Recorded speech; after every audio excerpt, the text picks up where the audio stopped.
Waan baay'ee nama gaddisiisudha. Mootummaan Saawudii jechuudha ijoollee keenya nama 40 wayii murtii du'aatti murteesse jennaan. Isaan keessaa namni lama borga nama du'u har'a dhaamsa dhaammadhaa jennaan. Dhaamsa isaan abbaa isaanii fi haadha isaaniitti dhaamaa jiran kana mee sagalee kana dhaggeeffadhaa. Dhugaa dubbachuu fi namni sagalee kana dhaggeeffate imimmaan isaa keessaan dhufne yookaan immoo namni hin boonye jira jedhee yaadu.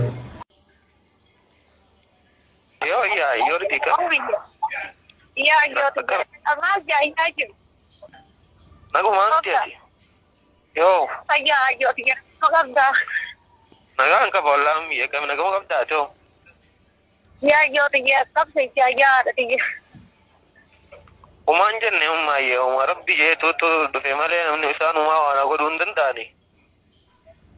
Yoo nyaateeroo sirraa kota yoo rabbii taakallee wallaahi billaahi ati kotta yaa abtaa yaa haadha xiyya wallaahi billaahi dhugaa sirrirraa beekuta yoo xiyya rabbii doonaa bitu. Lakki ummaayyaa gama isaaniitiin gaata beektee isaan dhaammaddu jaanii gama ilma namaatiini. Yaa ummaa xiyya kabadhaasaa baase yaa baase yaa haadha xiyya. Maali maal taate ummi ijoolleen tee maal taate kamina koo qabdii misla. Yaa yoo xiyya naqee maqabanii nafkudhanii itti wal jaaranii diriirsanii lafa kaaniiti. Akkiin jee. Ati yoonii fi liqii takka namarraa liqeeffat. Liqii sirraa qabu san liqii sannaa fanni yoo siin jedhe horkachuu ni taatiya. Hin taatu min.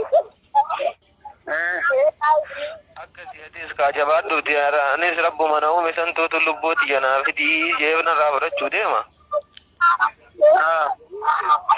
Akkasiiti ammaan tana dhadhaammaddaa jaaniiti har'aan tana dhufanii waraqaa na fidanii. Akkasitti boru ganama saa lamarratti naan jaani.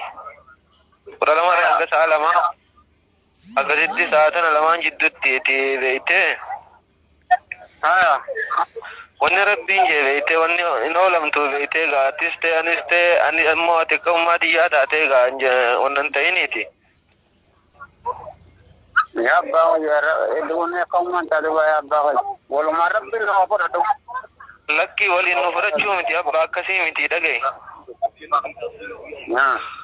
Ati jettuus yoo rabbiin jee malee wanni taatu hin jirtuuti beeytee rabbumaa tokkaan ilma keessan kana isin dura oofe. Malee waan biraatii miti wanni takka wanni irraa wanni rabbiin jee oolchuu hin danda'anii beeku.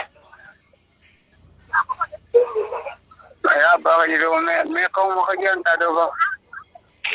Wanni taatu abbaa kiyyanuma sabbarta malee wanni biraa wanni takka wanni taatu hin jirtu sabbartee dhuma rabbi irratti saababta innaa lisaanii beekta ijoollee teenyarraas guddoon suma. Wallahi waa takka waa yaaddu qabduuti ijoollee teenya tasii gadii sarafaa sabbarsiiftu mukaa malee anuma rabbiin tuusantu na dhufe ilma nama dhufaasanii.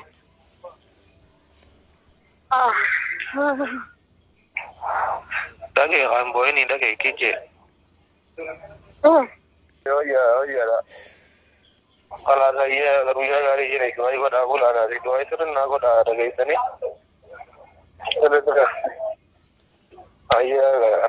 Amma naan jaaneeti barutti ganama sirrii irratti hin deema. Teeleen sammaan tana sa'aata galgala daannanni dhaabbattiite fi amaanillaahi siin jajii rabbaneessi ta'e.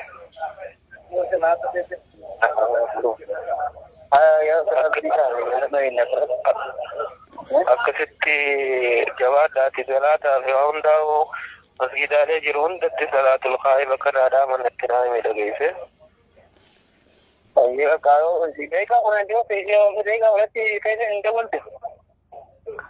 Teeleen tuna marii baasanitti haafne jabaadhuuti abbaa guddaallee itti naa dhageetti salaamu alaikum du'aa sirnaa godhii siin jaajiin.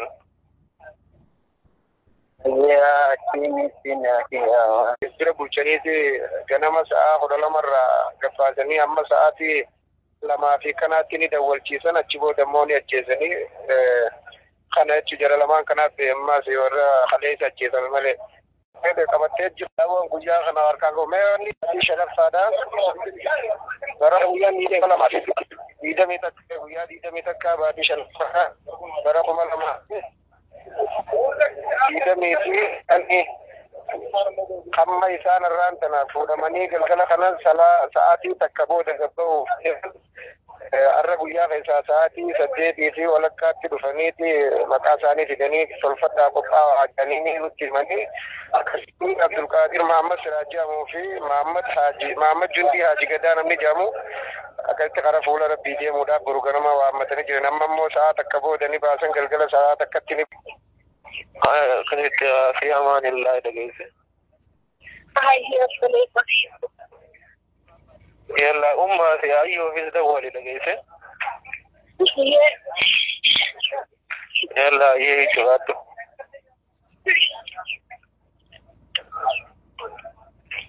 وادي الدم يا شرفتي نبر ربي نبر علي كيفني والماغت